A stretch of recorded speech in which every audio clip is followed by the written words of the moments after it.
నమస్కారం అండి. ఈనాటి కమ్మని కథ పేరు మంచి సలహా. వినిపిస్తున్నది మీ విజయభాస్కర్. ఒక గాడిదను తన యజమాని జాగ్రత్తగా కొండ మీద నుంచి కిందికి తీసుకొస్తూ ఉంటే ఆ మొండి గాడిద హఠాత్తుగా యజమాని మాట వినకుండా తన దారిని తాను వెళ్ళాలని నిశ్చయించుకున్నది. కొండ కింద ఉన్న ఇల్లు కనిపిస్తోంది. యజమానికి ఏమీ తెలీదు. ఇంతసేపటి నుంచి నన్ను నడిపిస్తున్నాడు, కానీ ఇంటి వైపు కాకుండా కొండ చుట్టూరా నడుస్తున్నాం.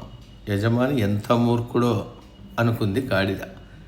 ఒక్క గెంతు వేస్తే ఆ కొండ దిగిపోతాం కదా అనుకుంది. అంచున నించుని దుంకబోతూ ఉంటే యజమాని వెనక్కి లాగాడు. కానీ మొండి గాడిద వినే పరిస్థితిలో లేదు. యజమాని ఎంత వెనక్కి లాగుతుంటే అంత బలంగా గాడిద ముందరికి లాగింది. చివరకు తప్పక యజమాని గాడిదను వదిలేయాల్సి వచ్చింది. నిన్ను వెనక్కి లాగబోయి నేను పడిపోయేలాగున్నాను, పో నీ కర్మ అని తిట్టుకున్నాడు.